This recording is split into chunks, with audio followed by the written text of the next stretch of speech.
Você já se perguntou qual vale mais a pena levar seu rico dinheirinho para investimento, se são nos CDBs ou se são nos Tesouro Direto?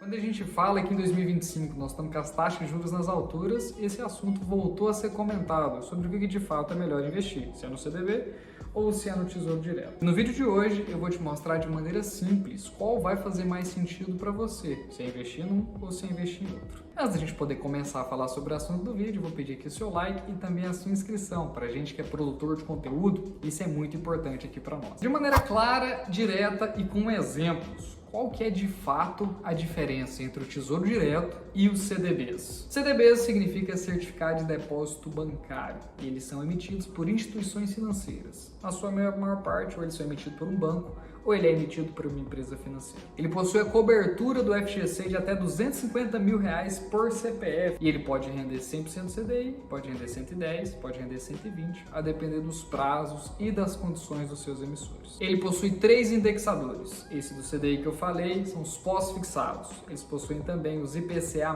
que são títulos ligados à inflação. Quando a gente fala do IPCA, nós estamos falando do Índice Oficial de Inflação aqui no Brasil, e eles podem ser pré-fixados, onde você tem uma pré-determinada taxa de retorno no momento da aplicação. Bom, agora sobre o Tesouro Direto, a gente tem a cobertura do Tesouro Nacional. Então você tem a cobertura do Tesouro Nacional independentemente de quanto você vai investir, podendo ser R$250 mil ou até R$250 milhões.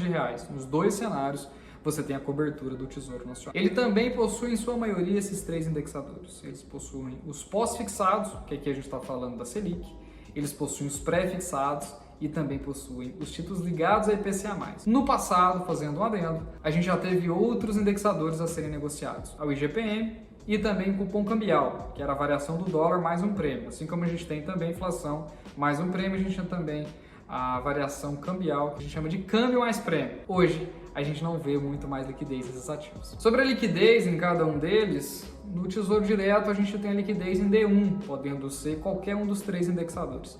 Já nos CDBs, você tem uma liquidez que basicamente está na data de vencimento, ou se o título tem uma liquidez diária, aí sim ele vai ter liquidez diária. Na maior parte dos bancos, a liquidez diária é apenas em horário comercial. E se você não tem liquidez no ativo, você tem liquidez em mercado secundário. Não vou entrar em detalhes aqui, esse é assunto para um próximo vídeo. Agora, fazendo um comparativo, o que rende mais, o CDB ou o Tesouro Direto? Eu vou trazer um gráfico, uma tabela comparativa apresentando aqui para o senhor. Basicamente, nós vamos ter a rentabilidade. A rentabilidade ela é atrelada à Selic, à IPCA ou pré-fixada. Nos CDBs também a gente tem os 3 indexadores. A gente tem um prêmio de risco pelos CDBs que não tem no Tesouro Direto. Quando a gente está no Tesouro Direto, a gente entende que ele tem um risco soberano, então ele não tem prêmio de risco. O CDB, um exemplo do BTG Pactual, em teoria ele é mais arriscado do que o próprio país, que tem a capacidade de emitir moeda própria e poder honrar com seus compromissos de devedores. Então, o rendimento dos CDBs, eles são, em sua maioria, ou para não dizer 100%, maior do que o Tesouro Direto quando a gente compara única e exclusivamente a rentabilidade. Quando a gente fala do risco, o risco é baixíssimo no Tesouro Direto, que a gente está falando de um soberano, que é basicamente a autarquia máxima monetária aqui no Brasil. E a gente está falando do risco do CDB, ele depende da instituição que emitiu aquele CDB a partir de R$250 mil. Se você tem mais de R$250 mil naquele emissor, você não está coberto pelo FGC. E em caso de insolvência da instituição financeira, ele te garante até R$250 mil acrescido de juros durante esse período. Então, se você aplicou R$200 mil, você tem que tomar cuidado. Se passou R$250 mil, o valor excedente a esses R$250 mil não ficam cobertos pelo FGC e o risco de crédito depende da instituição. O banco Topázio, por exemplo, tem um risco de crédito diferente da XP, do BTG ou do Santander. Liquidez. A liquidez do Tesouro Direto costuma ser em D+1 se o Tesouro não fechar. Ou seja, em alguns casos de extrema volatilidade, o Tesouro Direto costuma fechar para aportes e para resgates, e aí ele fica ilíquido. Mas em dias normais, em D+1, ou seja, em um dia útil você tem o seu recurso na conta. Você pediu o resgate hoje, que é uma terça-feira, na quarta-feira ele está disponível em conta. O CDB, se ele não for de liquidez diária, ele não tem resgate, a não ser que você renegocie o título no mercado secundário, que é assunto para o próximo vídeo. A tributação nos dois é exatamente a mesma coisa. A gente tem a tributação que estabelece a tabela regressiva de imposto de renda, começando em 22,5% e caindo para 15%. Sempre sobre o lucro e nunca sobre o total, quando a gente está falando do ambiente CDB ou Tesouro Direto. Então, ou seja, de 0 a 180 dias, deixando a tabela aqui ao lado, a gente está falando que o tributo vai ser de 22,5% sobre o lucro. De 180 até 360 dias, a gente está falando que vai ser de 20%.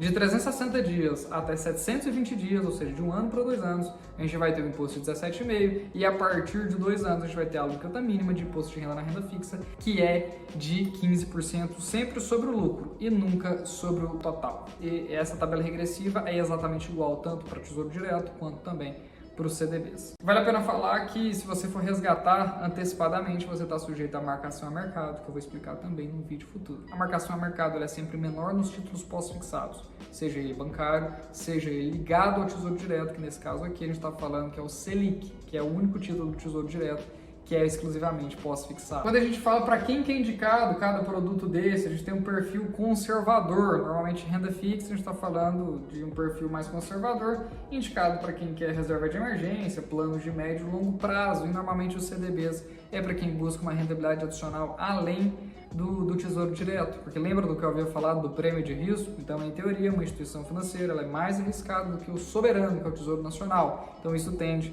a pagar melhores rendimentos do que o Tesouro Nacional. Basicamente, se você pode deixar o dinheiro parado por mais tempo, é mais interessante que você aplique em CDB do que em Tesouro Direto, porque você também tem uma taxa do Tesouro Direto, que é a taxa de custódia desses títulos, que varia ali de 0,2% até 0,25% ao ano. Antigamente ele era pago semestralmente, hoje ele é pago no momento de resgate. Ele vai sendo acumulado 0,2% ao ano, e no momento que você resgatar já é cobrada a tarifa da B3. Essa tarifa ela não é por instituição financeira, ela é cobrada única e exclusivamente a respeito do custodiante, que costuma ser a B3 ou o Tesouro Nacional. Em dicas práticas aqui para os senhores, a gente entende que o Tesouro Direto pode ser utilizado como reserva de emergência, assim como o CDB de liquidez diária. Eles são produtos equivalentes. O CDB de liquidez diária, novamente falando, tende a render mais que o Tesouro Selic. Para objetivos de médio e longo prazo, trazendo de maneira simples, se você acha que o Brasil vai dar certo, compra um pré-fixado. Se você acha que ele vai dar errado, compra um pós-fixado. Se você não sabe, há um IPCA+. Então, para médio e longo prazo, é interessante você comprar um pouquinho,